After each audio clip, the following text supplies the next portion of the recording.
This is how I fixed my life. I'm gonna give you guys the lessons that I learned. What happens when a man grows this far in his journey and hasn't went from a boy to the man yet?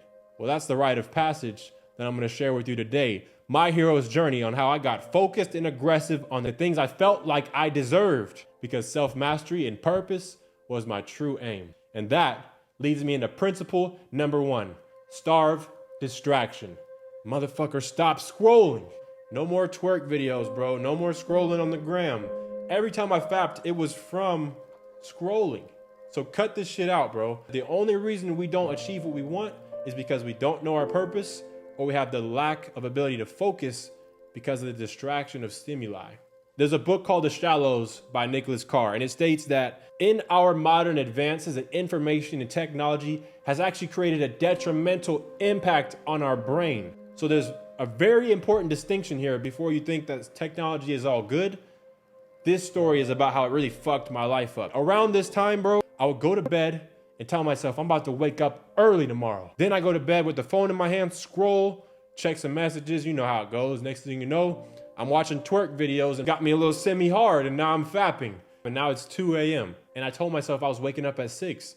Now I push that alarm and I go back to 9. I say, okay, I'm gonna skip the morning routine. Yeah, I'll skip the gym. Anything that's productive for my life, basically, I just skipped it all and told myself that bullshit lie I kept telling myself day after day. I'll fix it all tomorrow. I couldn't sleep at night. I would scroll so much that I would be up late and jittery and my mind would be stimulated. I would tell myself, yeah, this is how I'm gonna go to sleep, is by fapping. That was my strategy for sleep. I didn't have like a NyQuil. I just had a sticky sock syndrome. And then I would wake up, walk that sticky sock to the washer. I take 2 more steps to the left. I look in the mirror, bro, and it's so difficult to look at myself in my own eyes. I had truly deviated in my character, and my life became a nightmare. And I used to judge people who were depressed and had anxiety, and I'd say that would never be me. And then I'm looking in the mirror, hating what I see. If you desire something, you should be able to achieve it. So I desired to be out of that situation, but I couldn't. Why? Because the stimulus around me. These nerds in Silicon Valley tried to stop me, bro. There was an attack, and they know what they're doing, bro, to promote this agenda of women being promiscuous and men being docile and weak. It was working on me, bro. I was losing the battle. You fry a man's ability to focus, you take away his impulse control, and then you introduce him to scrolling on social media like a slot machine in Vegas. I can't wait to see what comes next. You deprive my ability to control my impulses. Now you know what happens, right? You introduce a little bit of softcore porn, and he's fapping. Sticky sock syndrome. That's what happens to young men with no impulse control. That's what happened to me, bro. 1 point for the puppet masters. And this is how I won that war back. I starved distraction. That was step 1. Stop being harvested. You're not lazy. You're lost. And why do you not know your purpose? Because of the stimulation that you haven't yet starved. And that leads me into point number 2, which is the solitude removal process. The truth is, the only way for me to get out of this shit was to go straight through the fire. So I had to tap into my conscience and become aware that my thoughts, actions, emotions were causing my regret. I needed a dopamine detox hard, to the fullest, because up to this point, I was still my biggest problem. So in order to get any clarity, I first had to stop breaking character. And Robert Greene has a quote. He said in his book, Mastery, no good can ever come from deviating from your life's calling, from your purpose, and the path that you were destined to follow. If you do deviate, you will be assailed by varieties of hidden pain. You will recognize how far you've deviated only by the depth of your pain and frustration. You must listen to this frustration, the message of this frustration, this pain, and let it guide you. It is a matter of life and death. I had to admit I had fucking deviated massively on my life's purpose and calling, the mission for my life. And every time I felt guilt and shame, when I looked in the mirror, that's when I began to question, where did this shit stem from? All right, in the mornings, I can barely look myself in the eyes. Why is that? I began to witness it. Oh, bro, it's because you know you're fapping and you don't respect yourself when you fap, bro. Bro, it's because you know you're supposed to be in the gym going hard. You had a goal, a fitness goal, bro. You ain't even going to the gym now. That was the universe giving me a hookup. My connection from above. I've received a signal. So now I can know how to change my life and fix my life. in order to become who I need to be. Just like Robert Greene said, it's a matter of life and death.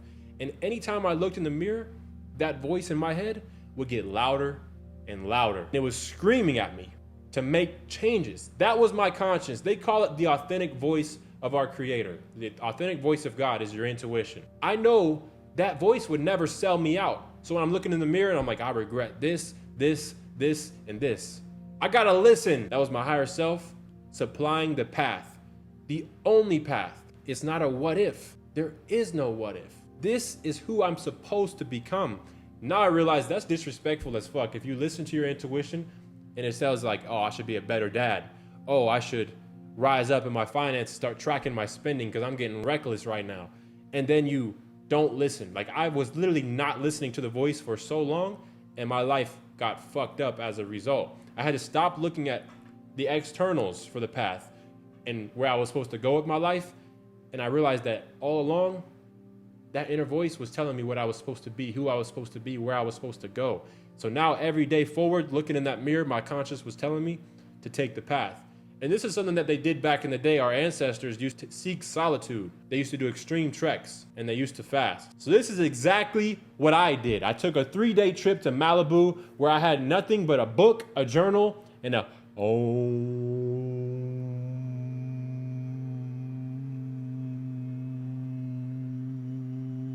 frequency meditation. Anything to get your mind stimulated and into a higher vibration, which is just out of the low ones of shame and guilt. Energy and motion is what humans are, right?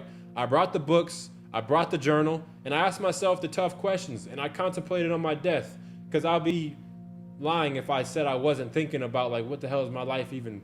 What is my purpose? Like, I was really questioning, who am I? Why am I here? And I got my answers. I was in a career that no longer served me. Figured that out. So here's my journal. I'm writing it all down. All right, this barber career, I gotta get out of it. I'm overeating and indulging in pleasure foods. I order Uber Eats every day, bro. I gotta quit doing that because I'm getting way too much pleasure out of this food I'm eating. I was fapping, that was obvious. Sleeping in, no man should sleep in. Scrolling instead of studying, bro. I can't help but scroll every day.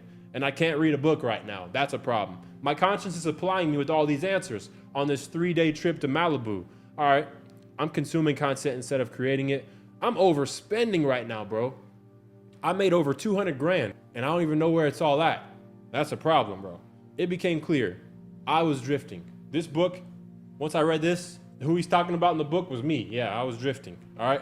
I had true clarity. For the first time in years, a 3-day trip where I slept on the beach, had no phone, and just journaled and thought about my life and how much I hated it and wasn't stoked about it. I got all my answers. I didn't need a dad. I didn't need a mentor. I didn't need an uncle. I figured this shit out for my own. Why? Because, bro, we're equipped with the answers within. I came back home after that 3-day trip in nature, and I did a prolonged version of this for the next 12 months. Fitness, nutrition, wake time, coupled with reading. So now that I've reflected on myself, after I starved distraction, I've tapped in.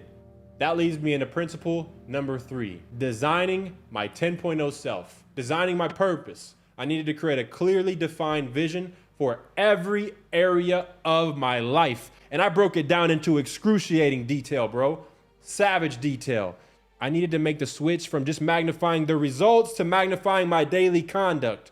The daily construction of this self was my new path. Just like a high-rise building in Miami, I too am now under construction. Carry out these plans day in and day out and track the progress and see this project through to completion, mind, body, and soul. And this was my assignment for my new hero's journey. The same way that a high-rise building that's being built next door needs an architect, the man I was going to become needed an architect as well. I want you to think of a symphony, and there's a man who is constructing the symphony. Boom, boom, boom. So as the orchestrator of my new life, I saw individuals with a certain level of physique, appearance, energy, character, and mindset and life that I admired, and I put my all into those aspects together to create my optimal self. Because you're gonna need a coach, bro. You're gonna need someone who can monitor this. If you don't become your own coach, you're gonna need somebody, because it's a liability for him to do all the work. The architect is the architect. He ain't the builder, right?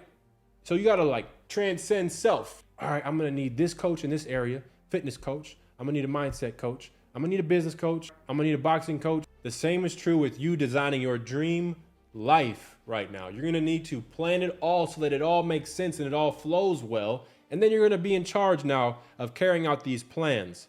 And a lot of times things will get overlooked. We don't wanna do that. We need to be able to constantly track and monitor each area of our life. In the architecture, they call this the design intent. The two things that matter here is that you're creating a design first that's structural and makes sense. Your actions, your appearance, your energy, your character. And then second, you got to coordinate people, places, and things that's going to carry these plans out into perfection. Appearance, I told myself, all right, bet, I'm going to become 220 pounds jacked. I'm going to have full neck, shoulder, hand, and leg tattoos. And I will dress with class like James Bond. I will be noticeably financially thriving. Time, financial, and location freedom. For my actions, first we cover appearance. For my actions, early wake time, reading, strenuous workout, macro meals, fortified his self-actualization to where I could be a top earner in any industry I choose. Did it in barbering, don't know many 23-year-olds making 20. Now we got appearance, actions, next is energy. He's forthcoming. Here I am, motherfucker, what? Old me, bro, I was an introvert, I was shy. You have to become the opposite. I needed to become the opposite of who I was. Overwhelming gusto and compression. Lay it on the line, bro. We need real feedback, real raw honesty. I needed it. The best coaches I ever had told me the truth, right? And I was afraid of confrontation. And conflict avoided is conflict multiplied. So I needed to lean into compression. Because of a spiritual nature, I wrote down that I would seek understanding from within, and that I would report above so that everything else would be taken care of. Last one is the character and the demeanor. Jim Rohn has a quote. He says, character is something that you create within yourself and you must take responsibility for changing. The character and the demeanor of my 10.0 self was honest and accountable, mainly to himself. Never does others the massive disservice of accommodating their shortcomings. He uses adversity to pull something out in himself that others needed that was lying dormant and had to rise.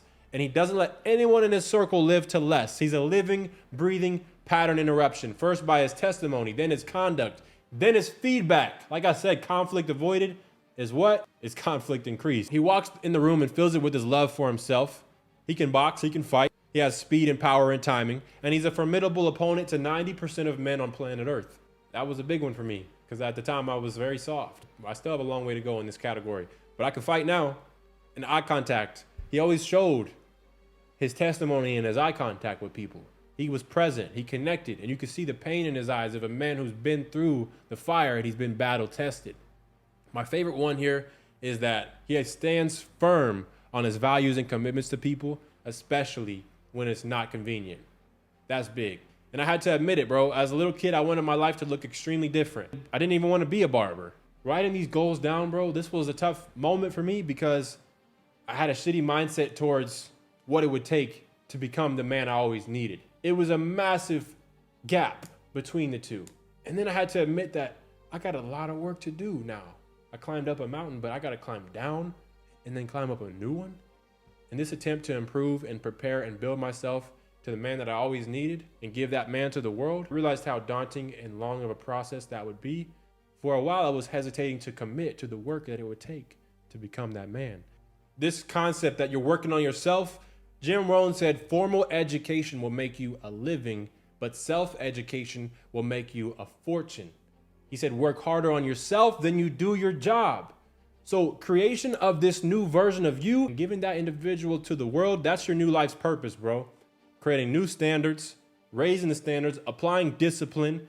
Now that I've starved distraction, now that I've tapped into my conscience, and I know the man I'm supposed to be, the one I always needed growing up, now it's time to devote my entire life to becoming that man. And that leads me into principle number 4. Up to this point, all that shit you did was easy. You took a trip to the beach, you wrote some shit down. Now it's time for the work to begin, bro. This is where the change happens. Principle number 4 is embrace resistance and make effort pleasurable. Become a sayer with micro commitments of self-inflicted adversity. And I gained impulse control and mastery over myself. There was an Andrew Tate video, And he talked about doing 500 push-ups in a day. And he was like, most men are bitches. By the 237th rep, they'll quit. It'll get hard and they won't finish. And I remember, Tate thinks I can't do 500 push-ups. So for the first time in my life, I did 500 push-ups in a day. Little pat on my back. Good job, Joel. Started building some mastery over self. I became a sayer. The point of becoming a sayer is micro commitments, not I'm gonna be 220 pounds jacked. Bro, it's gonna take years, right? I need smaller feedback loops to build confidence. And Napoleon Hill has this quote. He says that desire is the starting point of all achievement. If humans would control their sex desires and spend on their work 1/2 the time they dissipate on the pursuit of sex, they would never know poverty. Let that sink in, bro. Most men don't have any impulse control. Now that I had this 10.0 archetype written down, it's now time to get active and become resolute. Because at this point, I didn't have an education issue, bro. I don't need to read anymore. The sleeping in, the food, out of alignment with my goals, not training hard, completing my deep work on my business, it all brought me further away from my goal. Fapping, I look at fapping now like, bro, that is such a backstep. I've done so much work on me now that it would be very painful if I fapped. I'm being straightforward with you. If I pray to God I never touch a sock again, bro. Please, God, because that was painful, bro. So you need to now switch your mindset from thinking that pleasure is fun and yeah, it's great, it's cool. Nah, bro, you're a grown-ass man, bro. Fun isn't in our vocabulary anymore. Progress. Progress is fun. That became more uncomfortable, any type of backsteps, than the actual work I needed to do. What I'm saying is discomfort became my new comfort zone. I only like to be uncomfortable because now I know, okay, in the gym, when the reps get hard, Muhammad Ali, they asked him, yo, how many sit-ups do you do to prepare for a fight? You know what his reply was? I don't count my sit-ups. I only start counting when it starts hurting. When I feel pain, that's when I start counting because that's when it really counts. Woo! And at this point of the hero's journey, I learned to take pride in the pain. Ooh. Not experiencing pleasure is where I got my pleasure. Does that click for you? Do you understand? I learned to get pleasure from not getting my way. I started to couple pleasure and regression. I looked at it as the same thing. Okay, if I get pleasure, let's say I eat a massive cheat meal, pizza and fries and a burger. That's probably the only backstep I could take now without my self-worth dropping 500 points negative. But fapping, bro, sleeping in, bro, skipping the gym. I literally can't go a day without the gym. I think I have like a mental disorder now. This is what I want you to do because real men get pleasure from effort. A real man, a manly man, looks at a dude who can bench 2, 3, 4 plates and is like, damn, that's dope. I needed to face the pain and enjoy pain. There's Newton's law, you've heard it. Every action is an equal opposite reaction. So I set a goal. All right, I'm gonna be 220 jacked. I'm gonna be able to fight. I'm gonna be able to speak. I'm gonna have great posture, great energy. My character, I always keep my word, especially when it's inconvenient. Understand all these things. And then I created all this resistance. For every action, equal opposite reaction. I needed to do alchemy on myself by going through it and coming out on the other side and completing the test, this rite of passage, because the universe was rewarding me with what I wanted, but only because I was going through the fire. So now I want you to come in terms with this and join me in the fire, in the pain, right? Daily pain of an early wake time, of a reading. I only want you to read for 5 minutes, bro. Get some gems and some quotes out of your favorite book. I want you to hit a strenuous workout. Then I want you to come home and I want you to hit your macros perfect. They say you can't be perfect. I say you can. You could hit your macros, your proteins, your fats, and your carbs to perfection. I spent hours one day and planned out all the meals that I would need to eat. And I can hit them to perfection. I can lean bulk, still have a bicep vein, I can still have an 8-pack, and I can hit my goal. I just wrote my goal, 215 pounds. Very, very top goal, okay? I'm gonna be shredded, my entire bulk, because of my macros, because I'm gonna eat properly. This is what I want you to do, because everything must change.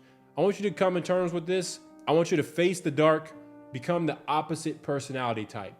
If you're really about change, you really wanna grow, the key to evolution is variation. If you've been one way your entire life and you judge people and it's in your shadow, like Carl Jung would say, I need you to now switch to the opposite.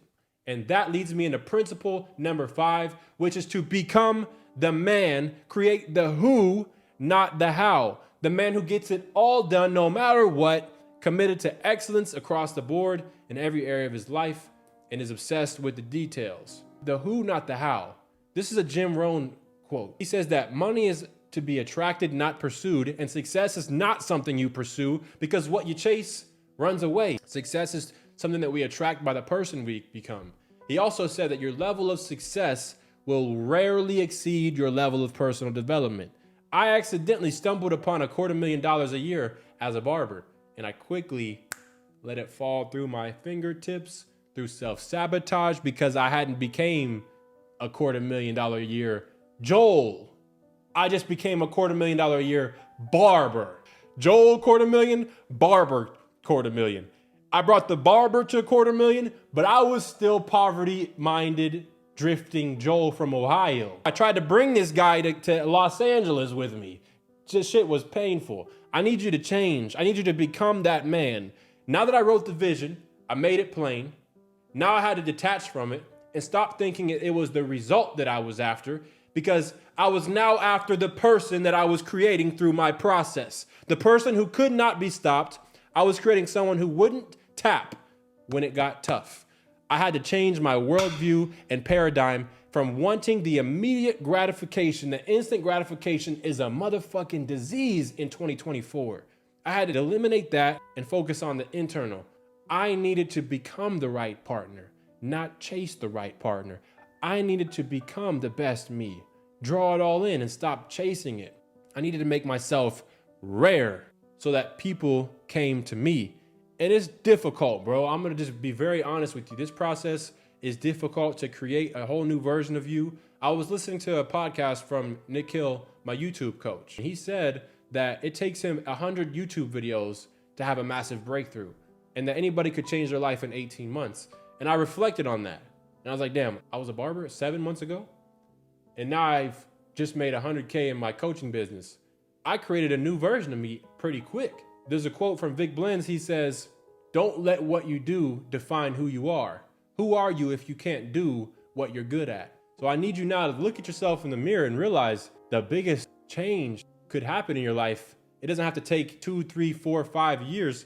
Mine was 7 months. And all I needed to do was sacrifice. And I had to realize that, bro, without the self-investment work on myself, self-sabotage is inevitable. I needed to seek the areas where I was weak and overcome them in order to develop into the person I could be. The workouts, the wake time, the dieting, the deep work, the constant avoidance of vices, and abiding to my intuition, staying true to who I'm called to be, refusing to fap, refusing to partake in casual hookups. Those are the ones I'm most proud of, if you can tell. And the fire represents the pain. I need you guys to go through the fire now to become the man you always needed. You're gonna have to undergo a rite of passage now, bro. Many people start on their journey and find that it's too painful and they quit. And that's the shift. My vision was not up for debate. All areas of my life progress was not up for debate. Misery and karmic debt would be at the door waiting if I ever chose not to answer the call.